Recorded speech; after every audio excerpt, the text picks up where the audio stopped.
அக்கா வாங்க வித்யா. ஒரு டிசைன் என்ன பண்ணா எவ்வளவு சார்ஜ் போட்டிருக்கீங்க? 4000 ரூபாய் போட்டிருக்கேன் வித்யா. 4000 ரூபாங்களாக்கா?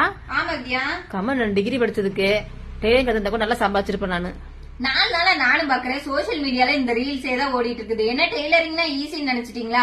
100 டிசைன் காமிப்போம், அதுல 10 டிசைன் எடுத்து ஒரு பிளவுஸ்ல கொண்டு வர சொல்லுவீங்க. அதையும் உங்ககிட்ட மண்டே உடச்சிட்டு ஓகே பண்ண வச்சுட்டு மாஸ்டர்ட்ட கொடுத்து மார்க் பண்ணி ஒர்க்க கொண்டு போய் காட்டுல ஃபிட் பண்ணி ஒர்க் பண்ணி அதுக்கப்புறம் கொண்டு வந்து இங்க டெய்லர்ட்ட கொடுத்து தைக்க சொல்லுவோம். இதுல மாஸ்டரோ டெய்லரோ வீட்டுல இருந்து வரும்போது டென்ஷனா வர்றாங்களா இல்லையான்னு பாப்போம். ஏன்னா அந்த டென்ஷன் எது துணியில காமிச்சிடக்கூடாதுங்கிறது.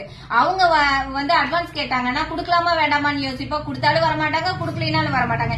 இதையெல்லாம் நாங்க பாக்கணும். அதுக்கப்புறம் உங்களுக்கு ஒரு பிளவுஸ ரெடி பண்ணி கொடுத்தோம்னா அதுலயும் நீங்க ஏதாவது குறை சொல்லுவீங்க, எப்படியாவது ரேட்டை குறைக்க முடியுமான்னு. அதுக்கப்புறம் சரி கொஞ்சம் பார்த்து அதுக்கப்புறம் என்னம்பீங்க அக்கா கொஞ்சம் குறைச்சுக்கோம்பீங்க. அப்புறம் பேசுனதுக்கு அப்புறம் என்னம்பீங்க அக்கா நான் போயிட்டு ஜிபே பண்றேன்னு சொல்லுவீங்க. எனக்கு செலவு இருக்குது அப்புறமா தரேன்னு சொல்லி கடன் சொல்வீங்க. இதுல கடை வாடகை, கரண்ட் பில்லு, மாஸ்டர் கொடுக்கறது, டெய்லர் கொடுக்கறது, ஒர்க்கர்ஸ் கொடுக்கறது.